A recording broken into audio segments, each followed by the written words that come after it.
মিলন সাথে করে আনা মিষ্টি ও ফলমূল জাকিয়া বেগমের হাতে ধরিয়ে দিলেন। জাকিয়া বেগম সৌজন্যতামূলক হেসে বললেন, এসব আনতে গেলি কেন? আমরা কি দূরের লোক? সাথে করে কিছু না আনলে খারাপ দেখাবে। জাকিয়া বেগম হাসি মুখে বললেও মিলন মুখ গম্ভীর করে রেখেছে। সাফাত সাহেব মিলনের হাবভাব বুঝে স্ত্রীকে উদ্দেশ্য করে বললেন, হয়েছে, সব রাখো, ওদেরকে ভেতরে আসতে দাও। মিলন, বৌমাকে নিয়ে আয় ভেতরে। দুজনে বসার ঘরে গিয়ে বসল। সাফাত সাহেব দুজনের সাথে গল্প জুড়ে দিলেন। তবে দুজনের কারোরই আগ্রহ নেই সাফাত সাহেবের গল্পে। মেঘ ভদ্রতাস্বরূপ হুঁহা করছে, কিন্তু মিলন একদম চুপ, একদম গম্ভীর হয়ে বসে আছে। মিনিট দশেকের মাথায় জাকিয়া বেগম শরবত নিয়ে হাজির হলেন। সবাই শরবত নিয়ে খেতে শুরু করলো। খাওয়া শেষ হলে আরও কিছুক্ষণ গল্প চলল। তারপর সবাই লাঞ্চ করতে ডাইনিংয়ে গিয়ে বসলো। খেতে বসে মেঘের ভালো লাগছে না। জাকিয়া বেগম অনেক আইটেম করেছেন, তার মধ্যে বেশিরভাগগুলোই বিদেশি আইটেম। মেঘ ও মিলন দুজনেই দেশি খাবার পছন্দ করে। বিদেশি আইটেম করাতে যদিও তারা কিছু মনে করেনি, কিন্তু সাফাত সাহেব এবং জাকিয়া বেগমের কথাবার্তায় খাওয়ার রুচি একদম চলে গেছে। দুজনে বিদেশি আইটেমগুলো নিয়ে বেশি মাতামাতি করছেন। কথাগুলো এমনভাবে বলছেন যারা এসব বিদেশি আইটেম খায়নি তারা মানুষ হওয়ার যোগ্যতাই রাখে না। এতে মেঘ অপমানিত বোধ করছে। পাশে মিলনের দিকে তাকালো। সে প্লেটে একটু পোলাও এবং একটি রোস্টের পিস নিয়ে চুপচাপ খাচ্ছে। আশেপাশের কিছুই যেন তার নজরে আসছে না। সে নিজের মতো খেয়েই চলেছে। মেঘ আশ্চর্য হলো, লোকটা কি মামা মামির কথায় অপমান বোধ করছে না, নাকি সে এসবে অভ্যস্ত? দুপুরের খাওয়া দাওয়া শেষে সবাই পুনরায় ড্রয়িং রুমে বসলো। মেঘ ও মিলন দুজনেই এখান থেকে বিদায় হতে পারলে বাঁচে। কারোর ভালো লাগছে না, কিন্তু খাওয়ার সাথে সাথে বিদায় নেওয়াটাও অভদ্রতা দেখায়। এজন্য সিদ্ধান্ত নিল আরও ঘন্টা দুয়েক থেকে বাড়ি ফিরে যাবে। সাফাত সাহেব এবং জাকিয়া বেগম দুজনেই বেশ গল্প জুড়েছেন। মেঘ মাঝে মধ্যে তাল মিলালেও মিলন গম্ভীর মুখে এখনো বসে আছে। একসময় ওয়াশরুমে যাবে বলে উঠে গেল। জাকিয়া বেগম গল্প করার মধ্যে একটা ফটো অ্যালবাম নিয়ে হাজির হলেন। মেঘকে উল্টে পাল্টে ছবিগুলো দেখাচ্ছে।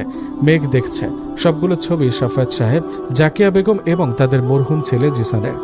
যখন জিসানের ছবি আসছে তখন সাফাত সাহেব ও জাকিয়া বেগম আবেগপ্রবণ হয়ে যাচ্ছেন।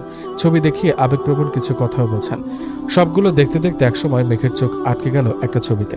একটা মেয়ের কাঁধে হাত রেখে দাঁড়িয়ে আছে জিসান। মেয়েটাকে দেখে সঙ্গে সঙ্গে জিজ্ঞেস করলো, এই মেয়েটাকে? সাফাত সাহেব ও জাকিয়া বেগমের মুখ হঠাৎ থমথমে হয়ে গেল। সাফাত সাহেব গম্ভীর গলায় বললেন, জিসানের স্ত্রী ছিল। ও, কিন্তু উনি কোথায়? ওনাকে তো দেখলাম না।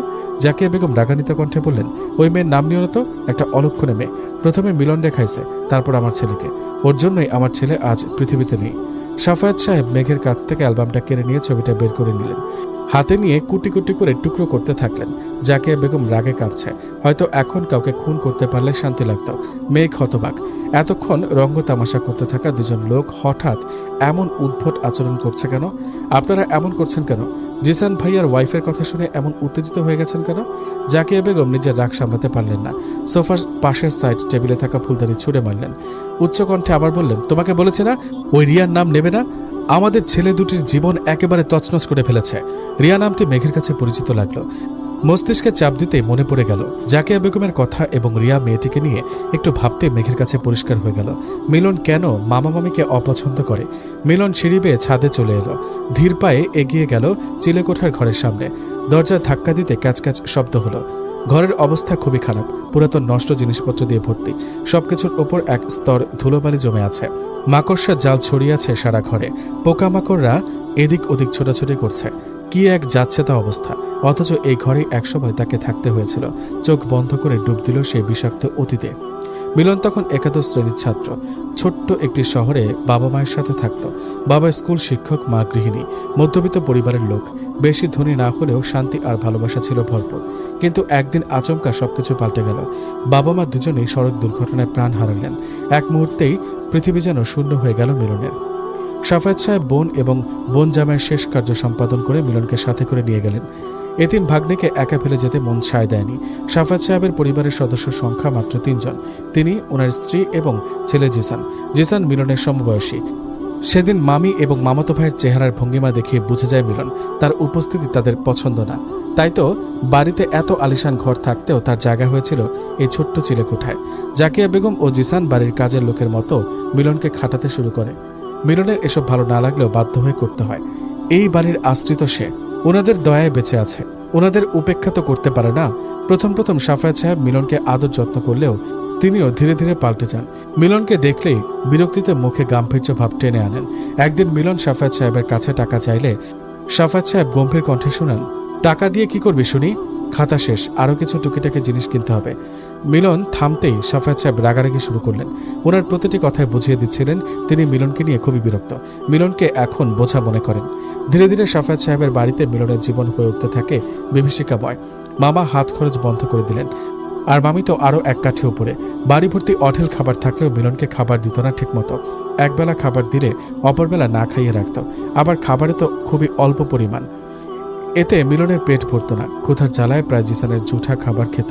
জিসানের অভ্যাস ছিল এক গাদা করে খাবার নিয়ে নষ্ট করা, সেগুলোই মিলন লুকিয়ে লুকিয়ে খেয়ে নিত। জাকিয়া বেগম যে শুধু খাবার নিয়ে ঝামেলা করতেন তেমনটা না, প্রায় প্রায় মিলনের গায়েও হাত তুলতেন।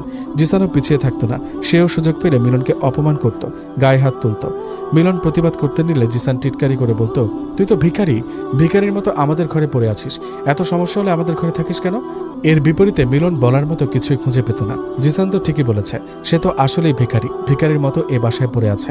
সময় পেরিয়ে গেল, এইচএসসি পরীক্ষার সময় এলো। মামাতো ভাই জিসান প্রায় মিলনকে তাচ্ছিল্য করে বলতো, তুই পারবি না রে ভিখারি, তুই তো এবার নির্ঘাত ফেল করবি। মিলন কথাগুলো বুকের ভেতরে ধারালো ছুরির মতো গেঁথে রাখত, যেন এই যন্ত্রণা তাকে আরও সাফল্য এনে দিতে পারে। সে প্রাণপণে পড়াশোনার চেষ্টা চালিয়ে গেল। পরীক্ষা শেষে ফলাফল বের হলো। ফলাফল দেখে মিলন নিজের মধ্যে আশার আলো খুঁজে পেল। মিলন জিপিএ 5 পেয়েছে। হাজার দুঃখের মাঝে এটা হলো তার একমাত্র খুশির সংবাদ। কিন্তু এই খুশির খবর শুনে মামা মামির মুখে হাসি ফুটল না। সাফায়াত সাহেব নির্লিপ্তভাবে শুধু বললেন, ভালো করেছিস, তবে এখন আর পড়াশোনার খরচ আমি দিতে পারবো না, আমার অত টাকা নেই। এছাড়া আমারও একটা ছেলে আছে, ওর ভবিষ্যৎটা তো দেখতে হবে নাকি? জাকিয়া বেগমও স্বামীর কথায় সহমত পোষণ করলেন। তোর মামা তো ঠিকই বলেছে, সব তোকে দিয়ে দিলে আমার ছেলেকে কি দিব? মামা মামির কথা মিলনের কাছে কৌতুকের মতো লাগলো। সাফায়াত সাহেব পেশায় একজন অ্যাডভোকেট হিসেবে যশ খ্যাতি বেশ কামিয়েছেন। শুধু যশ খ্যাতি অর্জন করেছেন তা নয়, সঙ্গে বেশ টাকাও কামিয়েছেন, বেশিরভাগটা অবৈধ উপায়ে। প্রায় বড় বড় ব্যবসায়ী অথবা রাজনীতিবিদদের অন্যায়গুলো আড়ালে রেখে তাদেরকে নির্দোষী করার ব্যবস্থা করত, আর তার বিনিময়ে মোটা অঙ্কের টাকা হাতিয়ে নিত। এভাবে বেশ ধন সম্পদের মালিক হয়েছেন। তিনি চাইলেই মিলনের মতো 10 জনকে বসিয়ে বসিয়ে খাওয়াতে পারবেন, তাতেও হয়তো তার টাকা ফুরাবে না। কিন্তু তিনি তো মিলনকে বসিয়ে বসিয়ে খাওয়াতে চান না, কারণ সে তো তার নিজের ছেলে নয়। অন্যের ছেলের পেছনে কেন টাকা ভাঙবে? সুযোগ পেয়ে জিসান ও সাফায়াত সাহেব ও জাকিয়া বেগমের মতো কথা শোনালো। জিপিএ 5 দিয়ে কি হবে? খেয়ে কি পেট ভরবে? ভিখারির ছেলে ভিখারি থাকবি, আর তার থেকে ভালো তুই এখনই থালা নিয়ে পথে বসে যা, এতে তোরও কিছু ইনকাম হবে, আমার বাবাও তোর থেকে মুক্তি পাবে। মিলনের বুকটা হাহাকার করে উঠল, কিন্তু মুখে কিছু বলল না। সে বুঝে গেল নিজের পথ নিজেকেই তৈরি করতে হবে। লুকিয়ে কলেজের এক শিক্ষকের সাথে যোগাযোগ করল, নাম ইকবাল আহমেদ, সবার কাছে ইকবাল স্যার নামে পরিচিত। মিলন নিজের সমস্যা খুলে বলে ইকবাল স্যারের কাছে সাহায্য চাইল। ইকবাল স্যার জানতেন মিলন অনেক মেধাবী এবং পরিশ্রমী ছাত্র, তাই তিনি মিলনের দিকে সাহায্যের হাত বাড়িয়ে দিলেন। এছাড়া তিনি নিশ্চিত ছিলেন ছেলেটা চেষ্টা চালিয়ে গেলে অনেক দূর এগিয়ে যেতে পারবে। মিলন নিজের জিনিসপত্র গুছিয়ে স্যারের সঙ্গে সাফায়াত সাহেবের বাড়ি ছাড়ে। মিলনে চলে যাওয়াতে সাফায়াত সাহেবরা খুশি হলেন, যেন একটা আপদ বিদায় হয়েছে তাদের জীবন থেকে। ইকবাল স্যার তাকে একটা ছাত্রাবাসে নিয়ে রাখলো, সঙ্গে কিছু টাকাও দিল প্রয়োজন অনুযায়ী খরচ করার জন্য। ছাত্রাবাসে আসার পর মিলনের মনে হলো সে নতুন জীবন লাভ করেছে। এখানে থাকা খাওয়া নিয়ে চিন্তা করতে হয় না, যদিও এখানকার খাবারের স্বাদ তেমন একটা ভালো নয়, তাতে কি, পেট ভরে খেতে পারছে, এটাই অনেক। ছাত্রাবাসে পুরো দমে পড়াশোনা শুরু করলো ভার্সিটির অ্যাডমিশন টেস্টের জন্য। পড়াশোনার পাশাপাশি 2টো টিউশনিও জোগাড় করলো। বারবার ইকবাল স্যারের কাছ থেকে টাকা নিতে মিলনের বিবেকে বাধে, তাই টিউশনি করা, যাতে নিজের হাত খরচটা অন্তত পক্ষে চালাতে সক্ষম হয়। দেখতে দেখতে দিন গেল, দিন পেরিয়ে সপ্তাহ, সপ্তাহ পেরিয়ে মাস। চলে আসলো অ্যাডমিশন পরীক্ষা শেষে রেজাল্ট, বুয়েটে চান্স পেল। এই খুশির সংবাদের কাজ তার এতদিন কষ্ট এবং পরিশ্রমও তুচ্ছ মনে হতে থাকলো। কিন্তু আফসোস, এত বড় একটা খুশির সংবাদ দেওয়ার মতো কোনো লোক ছিল না তার। আপন বলতে মামা মামিরা ছিল, কিন্তু তারা তো মিলনের সাথে যোগাযোগ পুরোপুরি বিচ্ছিন্ন করে দিয়েছে। আর ছিল ইকবাল স্যার, তিনিও জীবনের মোহ মায়া ত্যাগ করে চলে গিয়েছিলেন। বুয়েটের ভর্তি পরীক্ষা শুরু হবার কিছুদিন আগে আকস্মিক ইকবাল স্যার হার্ট অ্যাটাক করে বসলেন। ইকবাল স্যারের স্ত্রীর কাছ থেকে জানতে পেরে সঙ্গে সঙ্গে ছুটে গিয়েছিল ইকবাল স্যারকে দেখতে। ইকবাল স্যার তখন মিলনের হাতে হাত রেখে বলেছিলেন, হাল ছাড়িস না কখনো, লেগে থাকলে ঠিকই যথাযথ স্থানে পৌঁছাতে পারবি। কথায় কি ছিল জানা নেই মিলনের, কিন্তু এই কথাই তাকে জীবনের বেদনাদায়ক সময়েও লড়াকু হয়ে উঠতে সাহায্য করেছে। পরের দিন সকালেই ইকবাল স্যার মারা যান। ইকবাল স্যারের শেষ কার্য তার ছেলের করার কথা থাকলেও সব দায়িত্ব পালন মিলনকেই করতে হয়েছিল। ইকবাল স্যারের ছেলে ইব্রাহিম পড়াশোনার খাতিরে সুদূর দেশ আমেরিকায় পাড়ি জমিয়েছিল। পরবর্তীতে বিয়ে শাদী করে সেখানে সেটেল হয়েছে। অনেক চেষ্টা করেও ইমার্জেন্সি টিকিট কাটতে পারেনি, তাই ইব্রাহিমের দায়িত্বটুকু মিলন পালন করে। এক সপ্তাহ পর ইব্রাহিম বাংলাদেশে আসে। ইকবাল স্যারের স্ত্রীর পাসপোর্ট বানিয়ে ভিসা বানিয়ে মাকে সঙ্গে করে নিয়ে যায় ইব্রাহিম। সেখানে যাওয়ার পর আর কোনো যোগাযোগ নেই মিলনের সাথে। মিলন বুয়েটে ভর্তি হলো, বুয়েটের ক্লাস শুরু হলো, 2-3টা বন্ধুও হলো। বন্ধুত্ব হওয়ার আরেকটা কারণ ছিল, তারা সবাই তার হলের রুমমেট ছিল। বুয়েটে মিলনের জীবন ভালোই কাটছিল। বুয়েটের স্টুডেন্ট হওয়ায় টিউশনির চাহিদাও বেড়ে যায়। পুরনো টিউশনির পাশাপাশি নতুন আরও কয়েকটা টিউশনি জোগাড় হয়ে যায়। সবগুলো মিলিয়ে ভালোই টাকা ইনকাম করতে শুরু করে। দিনে ক্লাস, বন্ধুদের সাথে আড্ডা, বিকেলে টিউশনি, রাতে নিজের পড়াশোনা, এভাবে কাটছিল তার সময়। বুয়েটে কয়েকদিন ক্লাসের পর পরিচয় হয় রিয়া নামক এক মেয়ের সঙ্গে। রিয়া ছিল সুন্দরী, প্রাণবন্ত, হাসি খুশি এক মেয়ে। মিলনের মতো সুদর্শন, মেধাবী, চুপচাপ সংযত ছেলের প্রতি প্রথম থেকেই কৌতূহল জন্মায়। তাই পড়াশোনার বাহানায় প্রায় নিজে এসে কথা বলতো মিলনের সাথে। ধীরে ধীরে ওদের সম্পর্ক রূপ নিল বন্ধুত্বে, আর বন্ধুত্ব থেকে প্রেম। রিয়ার সাথে মিলনের সময় ভালোই কাটছিল। রিয়াও জানতো মিলনের কষ্টের গল্প, তাই রিয়া সবসময় মিলনকে সাহস দিত। দেখবে, একদিন সবকিছু পাল্টে যাবে। যারা তোমাকে অপমান করেছে তারাই একদিন তোমার সামনে মাথা নিচু করে চলবে। রিয়ার কথাটি সত্য হয়েছে। এখন সত্যি তারা তার সামনে মাথা নিচু করে চলে, কিন্তু জানা ছিল না এর বিনিময়ে তাকে রিয়াকে হারাতে হবে। ব্যাচেলর ডিগ্রি অর্জন করার পরে রিয়া মিলনকে চাপ দিতে থাকে বিয়ের জন্য, কিন্তু মিলন এত তাড়াতাড়ি বিয়ে করতে চায় না। অন্তত একটা ভালো চাকরি জোগাড় করে তারপর বিয়ের পিড়িতে বসতে চায়। কারণ টিউশনের টাকায় নিজে স্বাচ্ছন্দ্যভাবে চলতে পারলেও বউকে নিয়ে সংসার স্বাচ্ছন্দ্যভাবে করা যায় না, অনেক টানাপোড়া থেকেই যায়। কিন্তু এসব রিয়া বুঝতে চায় না। রিয়া একজন সম্ভ্রান্ত পরিবারের মেয়ে, বলতে গেলে ছোটবেলা থেকে সোনার চামচ মুখে নিয়ে বড় হয়েছে। বাস্তবতা সম্পর্কে ধারণা খুবই নগণ্য। সারাদিন নিজের ফ্যান্টাসিতে ডুবে থাকে। রিয়ার জোরাজুরিতে মিলন বিয়েতে রাজি হয়। ওরা দুজন রাজি থাকলেও রিয়ার বাবা প্রথমে রাজি ছিলেন না। একে তো মিলন এতিম, তার উপর কোনো স্থায়ী চাকরি বাকরি নেই। এমন ছেলের কাছে কোনো বাবা রাজি হবে না বিয়ে দিতে। কিন্তু রিয়ার পাগলামির জন্য বাধ্য হয়ে রাজি হলেন। রিয়ার বাবা মেয়েকে অনেক ভালোবাসেন, মেয়ের কথা কখনো ফেলতে পারেন না, তাই মিলনকে মেয়ের জামাই হিসেবে মেনে নিলেন। মিলন ও রিয়ার বিয়ে ঠিক হলো। বিয়েতে মিলন মামা মামিকে অনেক রিকোয়েস্ট করেছিল আসার জন্য, কিন্তু তারা আসেনি। যদি আবার মিলন বউ নিয়ে তাদের বাড়িতে উঠে এই ভয়ে। রিয়ার আত্মীয় স্বজন এবং মিলনের বন্ধু বান্ধবদের নিয়ে ছোটখাটো অনুষ্ঠানের মাধ্যমে দুজনের বিয়ে সম্পূর্ণ হলো। বিয়ের পর দুজনে একটা ফ্ল্যাটে উঠল। ফ্ল্যাটটি রিয়ার বাবা রিয়া এবং মিলনের নামে করে দিয়েছিল। মিলন নিতে অনিচ্ছুক ছিল। শ্বশুরের কাছ থেকে ফ্ল্যাট নেওয়াটা তার আত্মসম্মানে বাধে, কিন্তু রিয়ার বাবা বিয়ের উপহার হিসেবে মিলনকে গ্রহণ করতে বললেন। মিলন অনিচ্ছা থাকা সত্ত্বেও রিয়ার কথা ভেবে গ্রহণ করল। সে জানে রিয়া কিভাবে বড় হয়েছে। সে চাইলেও এত ভালো জায়গায় রিয়াকে রাখতে পারবে না সামান্য টিউশনির টাকা দিয়ে। তাই শ্বশুরের দেওয়া জিনিসগুলো স্বাচ্ছন্দ্যেই গ্রহণ করল। কিন্তু খুনাক্ষরেও বুঝতে পারেনি এইসব গ্রহণ করায় তার জীবনে একদিন কাল হয়ে দাঁড়াবে। বিয়ের শুরুর কয়েক মাস ছিল স্বপ্নের মতো। তাদের হাসি, ভালোবাসা, খুনসুটিতে ভরা দিন কাটতে লাগলো। মিলন টিউশনের পাশাপাশি বিসিএস এর প্রস্তুতি নিতে শুরু করলো। যদি একবার বিসিএস পরীক্ষায় উত্তীর্ণ হতে পারে তাহলে আর তাকে ঘুরে তাকাতে হবে না, শ্বশুরের কাছ থেকেও হাত পাততে হবে না। রিয়ার বেশিরভাগ চাহিদা রিয়ার বাবাই পূরণ করে। এটা মিলনের বেশ আত্মসম্মানে লাগে। কিন্তু মিলন জানত না, সে যতটা আশা নিয়ে ভবিষ্যতের দিকে এগোচ্ছে, ভবিষ্যৎ তাকে ততটাই নিরাশা করবে। মিলন ও রিয়া একদিন ঘুরতে বের হয়। বেশ অনেকক্ষণ ঘোরাঘুরির পর একটা রেস্টুরেন্টে ঢুকে লাঞ্চ করার উদ্দেশ্যে। সেখানে দেখা হয় জিসানের সাথে। মিলন জানে জিসান তাকে পছন্দ করে না, তাই দেখেও না দেখার ভান করে। কিন্তু মিলনকে অবাক করে দিয়ে জিসান নিজেই আসে কথা বলতে। মিলন অবাক হলো জিসান ও রিয়াকে একে অপরের সাথে পরিচয় করিয়ে দেয়। জিসানও খুব সুন্দর করে দুজনের সাথে বেশ গল্প জুড়ে দেয়।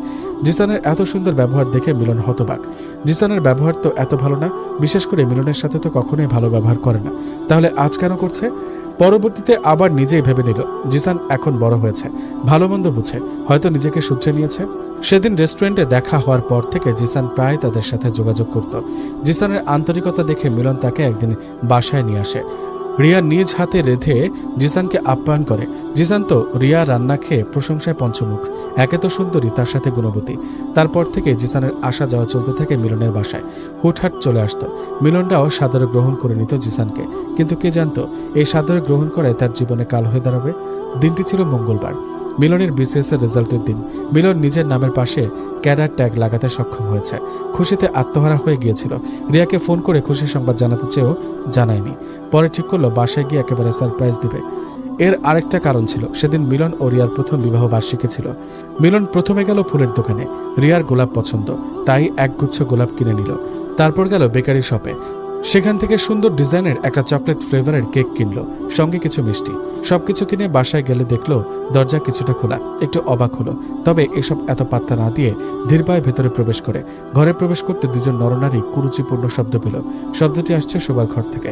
মিলন শোবার ঘরের সামনে যেতে মিলনের হাত থেকে সব জিনিস পড়ে যায়, কারণ তার সামনে ভেসে উঠেছে একজোড়া নরনারীর অনাবৃত শরীরে চুম্বনকৃত দৃশ্য। আর নরনারী অন্য কেউ নয়, তার স্ত্রী রিয়া এবং তার মামাতো ভাই জিসান।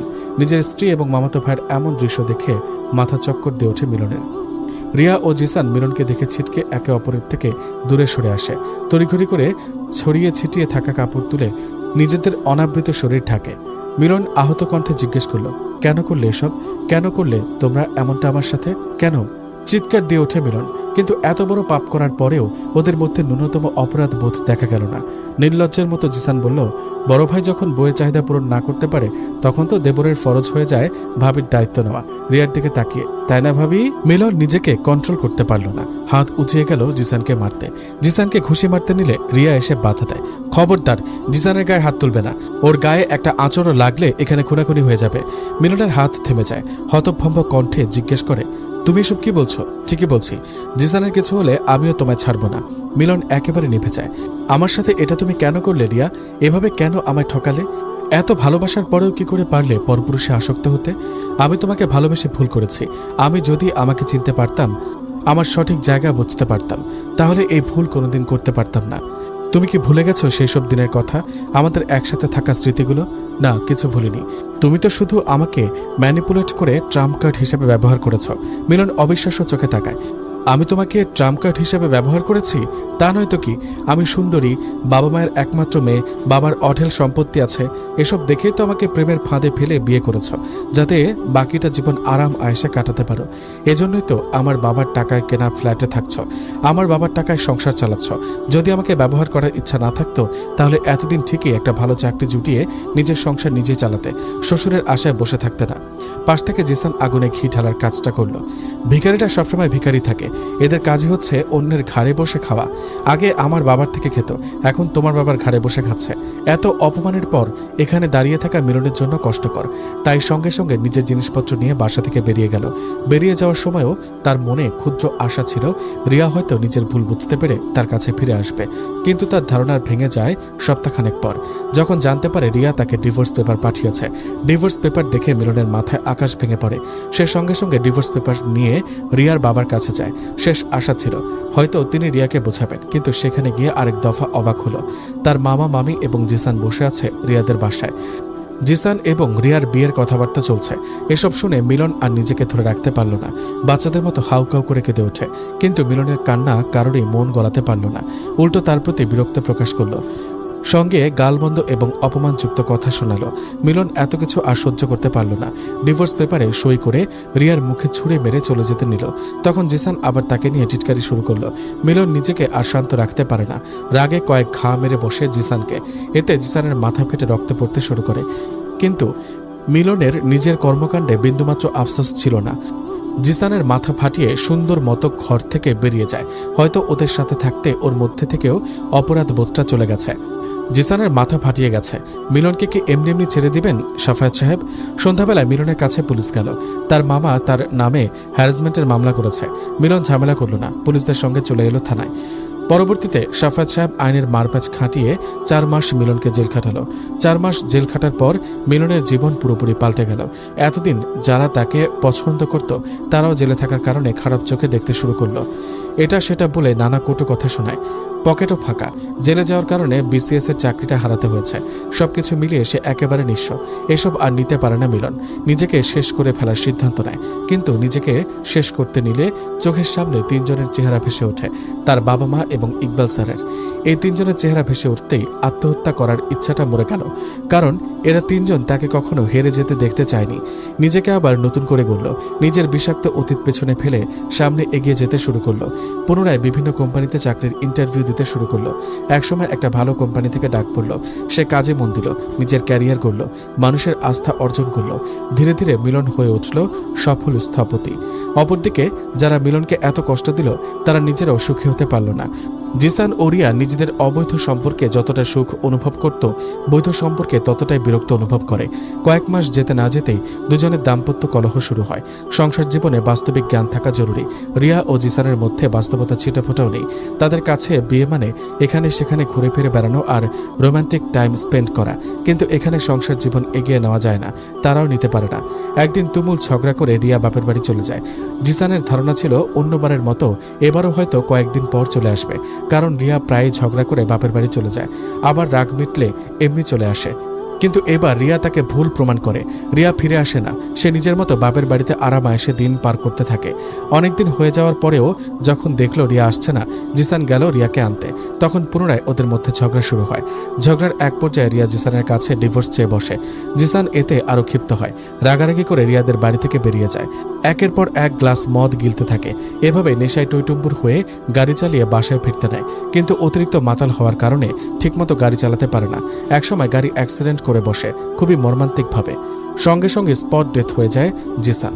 জিসানের মৃত্যু সাফায়েত সাহেব ও জাকিয়া বেগমের মধ্যে গভীর শোক ফেললেও রিয়ার মধ্যে কোনো শোকের ছায়া দেখা গেল না। সে আরও খুশি হলো, যেন সে মুক্তি পেয়েছে।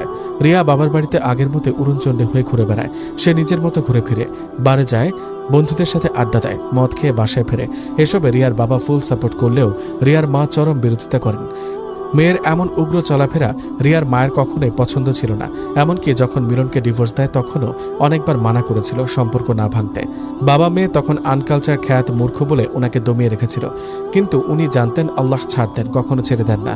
রিয়া তৃতীয়বারের মতো বিবাহ বন্ধনে আবদ্ধ হলো রাকিব নামক এক ব্যবসায়ীর সাথে। লোকটির সাথে বারে পরিচয় হয়েছিল। ধীরে ধীরে আলাপ পরিচয় বাড়তে থাকে। একসময় সিদ্ধান্ত নেয় বিয়ে করার। বিয়েও করে, কিন্তু বিয়ের পরেই রিয়া সম্মুখীন হয় চরম বাস্তবতার। রাকিব লোকটি বিয়ের আগে যতটা না নিজেকে ভালো দেখেছে, সে ততটাই নিকৃষ্ট। রাকিবের কাছে মেয়ে মানুষ দাসীর মতো, স্বামীর সেবা করবে আর বিছানার শয্যাসঙ্গী হবে। কিন্তু রিয়া তো এমন টাইপ মেয়ে না। এ নিয়ে প্রতিবাদ করলে রাকিব তাকে মারধর করে। রাকিব একজন অ্যাবিউজার। রিয়ার আগে একটা বউ ছিল, সে রাকিবের অত্যাচার সহ্য করতে না পেরে আত্মহত্যা করেছিল। রাকিবের অত্যাচারে রিয়ার অবস্থা ধীরে ধীরে খুবই করুণ হয়ে পড়ে। বাবার কাছে সাহায্য চাইলে সেও মুখ ফিরিয়ে নেয়, কারণ রাকিব তার বাবার ব্যবসায়ের মোটা অঙ্কের টাকা ইনভেস্ট করে রেখেছে। এখন যদি রাকিবের সাথে বাড়াবাড়ি করে তাহলে তার ব্যবসায় একেবারে লাল বাতি ধরিয়ে দেবে রাকিব। এছাড়া রিয়া এই নিয়ে 3 বার বিয়ে করলো। এখন যদি এটাও না টেকে তাহলে তিনি সমাজে মুখ দেখাবেন কি করে? সবাই তো তার দিকে আঙুল তুলবে। রিয়া ধীরে ধীরে মনে হতে থাকে তার জন্য মিলনই পারফেক্ট ছিল, কিন্তু মিলনকে পাবে কোথায়? সে কোথায় আছে, কি করছে সে সম্পর্কে কোনো ধারণাই ছিল না। তাই লোকে বলে অন্যকে কষ্ট দিয়ে নিজে কখনো সুখী হওয়া যায় না। এটা রিয়া হারে হারে টের পাচ্ছে। কাঁধে কারো স্পর্শ পেয়ে মিলন অতীত থেকে বেরিয়ে আসে। পেছনে ঘুরে দেখে মেঘ দাঁড়িয়েছে। মেঘকে দেখে শক্ত করে জড়িয়ে ধরে। বিষাক্ত অতীত মনে পড়লে তার খুব কষ্ট লাগে। হাউমাউ করে কাঁদতে ইচ্ছা করে, কিন্তু পারে না। নীরবে চোখের পানি ফেলে, এখনো ফেলছে, তবে সে চায় না তার চোখের পানি অন্য কেউ দেখুক। এজন্য তো মেঘকে জড়িয়ে ধরে রেখেছে। হঠাৎ জড়িয়ে ধরায় মেঘ হতবাক হলো, কিন্তু যখন পিঠে ভেজা ভেজা অনুভব করলো তখন বুঝতে বাকি রইল না মিলন কাঁদছে। কাঁদার কারণটাও আন্দাজ করতে পেরেছে কিছুটা। সে মিলনের পুরো অতীত না জানলেও রিয়ার বিষয়টা ধরতে পেরেছে। কোনো ছেলেই চাইবে না তার প্রাক্তন স্ত্রী যে বাড়ির ছেলের সাথে পরকীয়া করেছে তার বাড়িতে এসে দাওয়াত খেতে। সে আলতো হাতে মিলনের পিঠে হাত রাখল। মিলন যেমন নীরবে চোখের পানি ফেলছে, মেঘও তেমন আলতোভাবে পিঠ ডোলে সান্ত্বনা দিচ্ছে। মাগরিবের আজান পড়েছে। মেঘ রান্নাঘরে দক্ষ হাতে কেক বানাচ্ছে। চকলেট আর ভ্যানিলার মিশ্র গন্ধে ঘর ভরে গেছে। বর্তমানে কেক বানানোর তার প্রফেশন হয়ে দাঁড়িয়েছে। সেদিন পৃথার বান্ধবীরা মেঘের বানানো কেকের অনেক প্রশংসা করে। তারপর থেকেই পৃথা মেঘের বানানো কেকের প্রচারণা শুরু হয় আর মেঘের কেক বানানো প্রফেশন হয়ে ওঠে। এমন সময় দরজায় কলিং বেল বাজল। মেঘ এক হাত মুছে দৌড়ে গিয়ে দরজা খুলল। দরজার উপরে দাঁড়িয়ে আছে তার স্বামী মিলন। মেঘকে পাশ কাটিয়ে ভেতরে প্রবেশ করল মিলন। ধম করে বসে পড়ল বসার ঘরের সোফাতে। শার্টের উপরের দুটো বাটন খুলে গা এলিয়ে দিল। দেখে বোঝা যাচ্ছে শরীর ভীষণ ক্লান্ত। মেঘ দ্রুত পায়ে রান্নাঘরে গেল। এক গ্লাস ঠান্ডা শরবত বানিয়ে নিয়ে আসলো মিলনের জন্য। গরম এবং ক্লান্ত শরীরে ঠান্ডা পানীয় খুবই দরকার ছিল। আনার সঙ্গে সঙ্গে খেয়ে নিল মিলন। আজ তাড়াতাড়ি ফিরলেন যে? গ্লাসের শরবত শেষ করে মিলন উত্তর দিল, এখন কাজের প্রেশার কম চলছে, তাই চলে এসেছি। ও। মেঘ গ্লাস নিয়ে ফিরে যেতে নিলে মিলন মেঘের হাত ধরে পাশে বসালো। কিছু বলবেন? হ্যাঁ। কি? তোমার আম্মা আজকে ফোন দিয়েছিল। কেন? পয়লা বৈশাখের দিন আমাদের দাওয়াত করেছে, দুপুরে যেন যাই। তোমার খালারাও নাকি এসেছেন। আপনি কি বলেছেন? বলেছে যাব। কেন? আর দাওয়াত রাখার আগে আমাকে একবার জানানোর প্রয়োজন বোধ করলেন না? তুমিও তো আমার অনুমতিবিহীন সাফাত সাহেবের বাড়িতে দাওয়াত রেখেছিলে। এখন আপনি কি তার রিভেঞ্জ নিচ্ছেন? তুমি ভুল বুঝছ। তাহলে এমন বললেন কেন?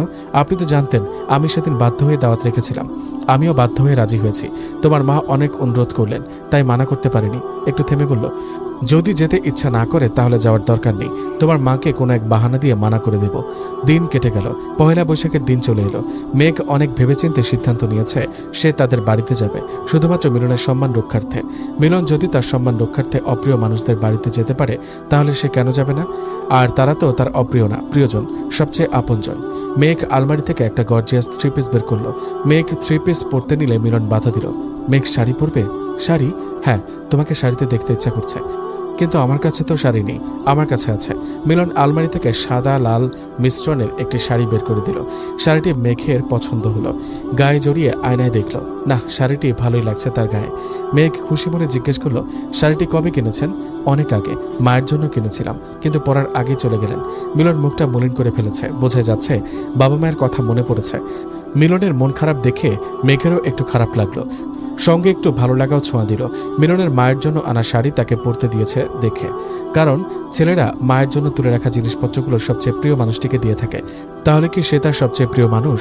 আচ্ছা, তুমি শাড়ি পরো, আমি গোসল সেরে আসছি। এখন মেঘ হুঁশে আসলো। সে তো শাড়ি পরতে জানে না। আমতা আমতা করে বলেই ফেললো, মানে আমি ঠিকভাবে শাড়ি পরতে পারি না। তুমি ব্লাউজ ও পেটিকোট পরে আসো, আমি শাড়ি পরিয়ে দিচ্ছি। মেঘ অবাক হলো, আপনি শাড়ি পরাতে জানেন? হ্যাঁ, রিয়া একা শাড়ি পরতে পারতো না, ওকে হেল্প করতে গিয়ে শেখা হয়ে গেছে। রিয়া নামটি শুনে মেঘের মন বিষাদে ভরে গেল। কেন এমন হলো? মিলনের প্রথম পক্ষের স্ত্রী ছিল বলে, নাকি মিলন তাকে ভালোবাসতো বলে? কি হলো, যাও। এই শাড়িটা রিয়াপুও পরেছিল, তাই না? মিলন মুচকে হাসলো। মেঘের হিংসাত্মক মনোভাব বুঝতে সময় লাগেনি। অবশ্য হিংসা করার সম্পূর্ণ অধিকার আছে। হিংসা না করলেই বরং বিষয়টা বেমানান লাগতো, কারণ হিংসাত্মক মনোভাবের মাধ্যমে প্রিয় মানুষদের লুকায়িত ভালোবাসা প্রকাশ পায়। মিলন মেঘের নাক টেনে বলল, এই শাড়ি আপনি প্রথম পরছেন ম্যাডাম। রিয়া এই শাড়ির কথা জানলেও কখনো পরার ইচ্ছা প্রকাশ করেনি, আমিও আগ বাড়িয়ে পরতে বলিনি। এবার মেঘের মনে খুশির ঝলক দেখা দিল। ওয়াশরুম থেকে তাড়াতাড়ি ব্লাউজ এবং পেটিকোট পরে আসলো। তারপর মিলন সুন্দর করে মেঘকে শাড়ি পরিয়ে দিতে থাকলো। মেঘ মুগ্ধ নয়নে তাকিয়ে থাকলো মিলনের দিকে। সে ভেবে পায় না তার অন্ধকার জীবনে মিলন কিভাবে আলো নিয়ে হাজির হলো। এজন্য বাবাকে হাজারবার ধন্যবাদ দিয়েছে মনে মনে, এমন দুটির সন্ধান দিয়ে তার জীবনটা দীপ্তিময় করে তোলার জন্য। মেঘ বড় খালার পাশে বসে আছে। বাপের বাড়িতে আসার পরেই বড় খালা টেনে পাশে বসিয়ে রেখেছেন। তারপর থেকে উনি ওনার মতো বকবক করে চলেছেন। বেশিরভাগ কথা ওনার মেয়ে আশাকে নিয়ে। বছর দুয়েক আগে উচ্চ ডিগ্রি অর্জনে লন্ডনে পাড়ি জমিয়েছে। তারপর থেকে ওনার পা মাটিতে পড়ে না। সবসময় নিজেকে ধনী দেখানোর তীব্র প্রচেষ্টা করেন, কিন্তু সবসময় এই প্রচেষ্টা তাকে আরও হাসির পাত্র করে তোলে সবার কাছে। এতে অবশ্য ওনার কিছু যায় আসে না। ওনার ধারণা তিনি মেয়েকে লন্ডনে পাঠিয়েছেন, তার মানে উনি ধনীদের মধ্যে একজন।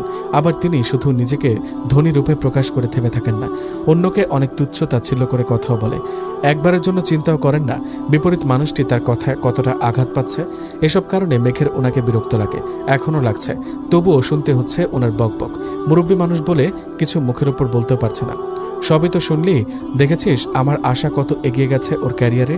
আমাদের প্রত্যেক মাসে 60 থেকে 70 হাজার করে টাকা পাঠায়। তুই কখনো পারবি? একটু থেমে বলল, অবশ্য পারবি কিভাবে? যে কেউ চাইলেই তো বিদেশে যেতে পারে না, বিশেষ করে স্টুডেন্ট যদি তোর মতো হয়, তাহলে তো কখনোই সম্ভব না। পড়াশোনা বাদ দিয়ে প্রেম করা শুরু করলে কখনোই ভালো ক্যারিয়ার করা যায় না। তাও ভালো একটা ভালো জামাই পেয়েছিস, না হলে কি যে হতো। মেঘের চোখ পানিতে ছলছল করে উঠল। পুরনো ঘা আবার তাজা হয়ে উঠেছে, তবে চোখের পানি গড়িয়ে পড়তে দিল না। চোখের পানিগুলোকে কিভাবে নিয়ন্ত্রণ করতে হয় তা শিখে গেছে।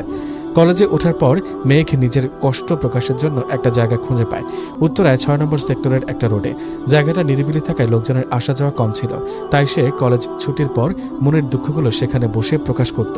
নিজের দুঃখগুলো একা একাই বলে বেড়াতো, বলতে বলতেই একসময় কেঁদে ফেলত। এমনই একদিন নিজের দুঃখ দূর করতে চোখের পানি ফেলছিল, তখনই কেউ হাত টেনে দাঁড় করায়। কিছু বুঝে ওঠার আগে ঠাস করে গালে চর বসিয়ে দেয়। মেঘ বুঝতে পারে না তার সাথে হচ্ছেটা কি। তারপর মেঘের গাল চেপে লোকটি হিসিয়ে বলে, এভাবে প্রতিদিন কেঁদে কি বোঝাও?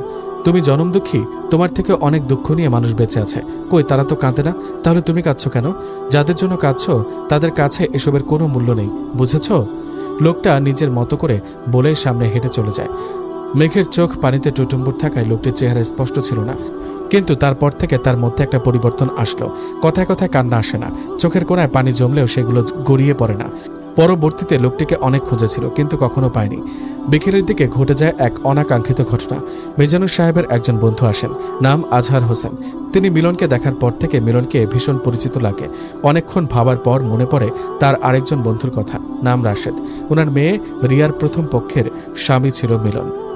মেঘের বাড়িতে হাঙ্গামা শুরু হয়ে যায়। এই বাড়ির কেউই মিলনের প্রথম বিয়ে সম্পর্কে জানা ছিল না, কিন্তু এখন জানতে পেরে মিলনকে যা তা ভাষায় গালাগালি করছেন, সবচেয়ে বেশি মেঘের মা। তিনি তো শুরু থেকে এই বিয়ের বিরুদ্ধে ছিলেন, এখন তো আরও সুযোগ পেয়েছেন। তিনি সিদ্ধান্ত নিয়ে ফেলেছেন মেয়েকে ওই বাসায় আর পাঠাবে না, মিলনের সাথে মেঘের তালাক করিয়ে নেবেন। এমন ঠকবাজ লোকের সাথে কখনোই সংসার করাবে না। মিলন মাথা নিচু করে চুপচাপ দাঁড়িয়ে আছে। মেঘ তার থেকে একটু দূরে দাঁড়িয়ে সবকিছু দেখছে। সবাই যখন নিজেদের মতামত পেশ করতে ব্যস্ত, মেঘ ঘর থেকে গিয়ে নিজের পার্স নিয়ে আসে। তারপর মিলনের হাতে আলতোভাবে ধরে বলে, চলুন বাসায়, এখানে আর ভালো লাগছে না। মিলন অবিশ্বাস্য দৃষ্টিতে তাকালো মেঘের দিকে। তার কিছুতেই বিশ্বাস হচ্ছে না, এত কিছুর পরেও মেঘ তার সাথে ফিরে যেতে চাইছে। মেঘ মিলনের হাত আরো শক্ত করে চেপে ধরল। কি হলো? আসুন, সত্যি আমার ভালো লাগছে না, চলুন বাসায় ফিরে যাই। বিলকিস রেগে গেলেন, এত কিছুর পরও তুই এই ছেলেটার সাথে যেতে চাইছিস? মিজানুর আজকে স্ত্রীর পক্ষ নিলেন। মেঘ, তোর ওই ঠকবাজের সাথে যাওয়ার দরকার নেই। আমি সাফায়াত সাহেবকে ফোন দিচ্ছি, উনি আসবেন। তারপর ওনারা মামা ভাগ্নি জবাবদিহি করবেন কেন আমাদেরকে ঠকালো। মেঘ মুচকি হাসল। মিলনের বাহু খুব শক্ত করে জড়িয়ে ধরে বলল, আজ ওনাকে ঠকবাজ লাগছে, অথচ এতদিন ওনাকে জামাই হিসেবে পেয়ে গর্ববোধ করতে। এখন একটা ভুল চোখে পড়তেই উনি খারাপ হয়ে গেল। আর যদি বলি ঠকানোর কথা, উনি ঠকায়নি। প্রথম বিয়ের কথা আমি শুরু থেকে জানতাম, উনি আমার কাছে কিছুই লুকায়নি, তাই ওনাকে ঠকবাজ বলা বন্ধ করো। মিজানুর ও বিলকিস অবাক হলো। মিজানুর বিস্ময় চোখে বলল, তুই আগে থেকে জানতি? তাহলে আমাদের জানাসনি কেন? জানলে কি হতো? তুমি তো আমাকে বিদায় করতে পারলেই বাঁচো, তাই তো ভালো মন্দ কিছু যাচাই করনি। ছেলের মামা অ্যাডভোকেট এবং ছেলে ভালো চাকরি করে, ব্যাস আর কি লাগে, তাই না? অথচ একবারও ভাবলো না ছেলেটা কেমন, ছেলের পরিবাররা কেমন, তাদের অতীত কেমন। যেখানে আমার মেয়ে যাবে সেখানে সুখে থাকবে তো? কিন্তু সেসব ভাবার সময় ছিল না তোমার, কারণ তোমার মেয়ে একটা নর্দমার কিট, আর নর্দমার কিট যত তাড়াতাড়ি বিদায় করা যায় ততই মঙ্গল। যাই হোক, ঠিকঠাক খোঁজখবর না নিলেও আমাকে একটা হীরার সন্ধান দিয়েছ, তার জন্য তোমার কাছে সারা জীবন কৃতজ্ঞ থাকব। আরেকটা কথা, মালা ছোট মানুষ, ও জীবনে অনেক ভুল করবে, ভুলগুলো ভুল হিসেবে দেখবে, পাপ হিসেবে না। মেঘ মিলনের হাত টেনে বাসা থেকে বেরিয়ে এলো।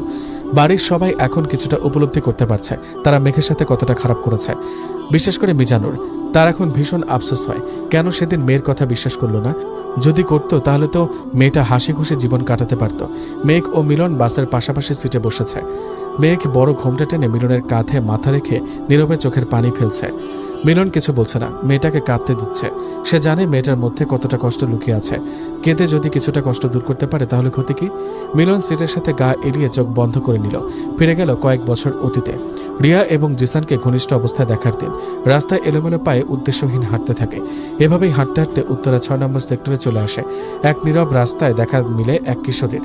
বয়স 16 কি 17 হবে। গায়ে কলেজের ইউনিফর্ম, লম্বা চুলগুলো বেনুনি অবস্থায় দুই পাশে ঝুলে আছে। মিলন মেয়েটিকে এড়িয়ে সামনে যেতে নিলে মেয়েটি হু হু করে কেঁদে ওঠে। তারপর একা একাই কথা বলতে শুরু করে। কথাগুলো বেশিরভাগই ছিল অভিযোগ, পরিবার, সমাজ, বন্ধু এদের বিরুদ্ধে। মিলনের বেশ মায়া লাগে মেয়েটির জন্য, কাছে যেতে গিয়েও যায় না। মেয়েটি যদি তাকে দেখে অস্বস্তিতে পড়ে, সেও তো অন্যের সামনে কাঁদতে পারে না, কিন্তু আড়ালে ঠিকই চোখের পানি ফেলে। মিলন মেয়েটির কাছে গেল না, দূর থেকে চুপচাপ সব দেখে গেল। 2 থেকে 3 দিন পর আবারও উদ্দেশ্যহীনভাবে হাঁটতে হাঁটতে সেখানে পৌঁছে যায়। পুনরায় দেখা হয় মেয়েটির সাথে। সেদিনের মতো আজকেও মেয়েটি কাঁদছে, সবার প্রতি অভিযোগ তুলছে। মেয়েটির অভিযোগে বুঝতে পারে তার সাথে মেয়েটির জীবনযাত্রায় অনেক মিল আছে। তারপর থেকে মিলনের রুটিন হয়ে দাঁড়ায় সেখানে যাওয়া। আড়াল থেকে মেয়েটির অভিযোগ শুনে কষ্ট উপলব্ধি করার চেষ্টা করে। মেয়েটি যখন চলে যায় সেও তখন ফিরে আসে। সে একদিন একটা ভুল করে বসে, মেয়েটির গায়ে হাত তোলে। কোনো অধিকার ছিল না, তবুও তুলেছে। রিয়া এবং জিসানের বিয়ের কথা শুনে জিসানের মাথা ফাটিয়ে মিলন চলে আসে উত্তরার ৬ নম্বর সেক্টরে। অন্যান্য দিনের মতো সেদিনও মেয়েটি কাঁদছিল। মেয়েটিকে কাঁদতে দেখে আরও যেন মেজাজ চড়ে যায়। মেয়েটিকে টেনে উঠিয়ে থাঁটিয়ে একটা চর মারে। তারপর মেয়েটির মুখ চেপে ধরে, মুখে যা আসে তাই বলে যায়। যখন বুঝতে পারে সে ভুল করেছে তখন তাকে ছেড়ে দেয়। কোনো রকম পালিয়ে আসে সেখান থেকে। অকারণে মেয়েটির গায়ে হাত তোলায় নিজের মধ্যে অপরাধ বোধ কাজ করতে থাকে। ঠিক করে পরের দিন গিয়ে মেয়েটির কাছে মাফ চাইবে, কিন্তু আর যাওয়া হয় না। সকালেই তাকে পুলিশ গ্রেফতার করে নিয়ে যায় জিসানকে মারার অপরাধে। তারপর তার মামা আইনের মারপ্যাচ দিয়ে তাকে ৪ মাস জেল খাটিয়ে ছাড়ে। ৪ মাস পর যখন কারাগার থেকে মুক্তি পায়, মেয়েটিকে অনেক খুঁজে কিন্তু কোথাও পায়নি। তবে সৃষ্টিকর্তার দয়ায় মেয়েটির সাথে তার আবার দেখা হয়েছে। বর্তমানে মেয়েটি তার অর্ধাঙ্গিনী মেঘ আক্তার, ওয়াইফ অব মিলন হাসান। জিসানের মৃত্যুর পর সাফায়েত সাহেব এবং জাকারিয়া বেগম মিলনের সাথে যোগাযোগ করেন, আন্তরিকতা দেখাতে শুরু করেন। মিলনের কাছে তাদের সঙ্গ ভালো লাগে না, তাই যত সম্ভব চেষ্টা করত এড়িয়ে যেতে। সাফায়েত সাহেব এবং জাকিয়া বেগম মিলনের সাথে যোগাযোগ করেন, আন্তরিকতা দেখাতে শুরু করেন। মিলনের কাছে তাদের সঙ্গ ভালো লাগে না, তাই যত সম্ভব চেষ্টা করেন এড়িয়ে যেতে। সাফায়েত সাহেব এবং জাকিয়া বেগম নিজের ভুলের প্রায়শ্চিত্ত করতে মিলনের জন্য মেয়ে দেখতে শুরু করেন। তাদের ধারণা একটা ভালো মেয়ের সঙ্গে বিয়ে দিলে মিলন হয়তো একটু হাসি খুশি জীবন কাটাতে পারবে। এভাবে খুঁজতে খুঁজতে একসময় মেঘের সন্ধান পান। মেঘকেও তাদের পছন্দ হয়ে যায়। তারপর মিলনকে জানালে সে সঙ্গে সঙ্গে মানা করে দেয়, কিন্তু পরবর্তীতে যখন মেঘের ছবি দেখে তখন একটু চমকায়। এটা তো সেই মেয়ে যাকে দেখতে প্রত্যেকদিন উত্তরে যেত। মেয়েটির প্রতি তার ভালো লাগা ছিল, কিন্তু মেয়েটিকে নিজের স্ত্রী হিসেবে কখনো ভেবে দেখেনি। এ নিয়েও নানা দ্বন্দ্ব সৃষ্টি হয়। মেয়েটির অভিযোগ মাখা কথাগুলো ভাবলে মনে হয় মেয়েটিকে বিয়ে করে নেওয়া উচিত। আবার যখন নিজের ছন্নছাড়া জীবনের কথা মনে পড়ে তখন মনে হয় এই অভিশপ্ত জীবনে মেয়েটিকে না জড়ানোই ভালো। এমন নানা দ্বন্দ্বের অবসান ঘটিয়ে সিদ্ধান্ত নেয় মেয়েটিকে বিয়ে করে নিবে। তারপরে এক শনিবারে তাদের বিয়ে হয়। আবির্ভাব ঘটে মেঘ ও মিলনের। মেঘ ও মিলন একটা ছাউনির নিচে দাঁড়িয়ে আছে। বাস থেকে নামতেই হুড়মুড়িয়ে বৃষ্টি নামে। আশেপাশে কোনো রিকশারও দেখা নেই, তাই বাধ্য হয়ে ছাউনির নিচে আসে। এখন অপেক্ষা করছে বৃষ্টি কমার। দুজনের অপেক্ষার মাঝে এক ঝাঁক টিনেজার এসে হাজির হয়। ওরা কোচিং করে বাসায় ফিরছিল, কিন্তু বৃষ্টির কারণে বাসায় ফিরতে পারছে না, তাই বাধ্য হয়ে এখানে আশ্রয় নিয়েছে। কিছুক্ষণ ওরা নিজেদের মতো গল্প করলো। তারপর মেঘ ও মিলনের সাথে কথা বলা শুরু করলো। একসময় সেখানে একটি ছেলে বলে উঠল, আপনাদের নামের মতোই আপনাদের জোড়া, মেঘ ও মিলন। পাশ থেকে আরেকটি মেয়ে বলল, এই আয় সবাই মিলে একটা গান ধরি, এই আপু আর ভাইয়াকে ডেডিকেট করে। বাকিরা জিজ্ঞেস করলো, কি গান ধরবো? আপু ভাইয়ার নামের সাথে যে গানের নাম মেলে, কোন গানটা? মেঘ মিলন। সবার কাছে আইডিয়াটা পছন্দ হলো। ছেলে মেয়েগুলো গান গাইতে শুরু করলো। মেঘ ও মিলন একে অপরকে জড়িয়ে ধরে গানটি উপভোগ করতে থাকলো, সাথে উপলব্ধি করলো একে অপরের প্রতি ভালোবাসা। শীতল বাতাসে দেখেছি তোমার, মেঘ মিলনে চেরা করোনা, মন চায় তোমায় আজ রাতে।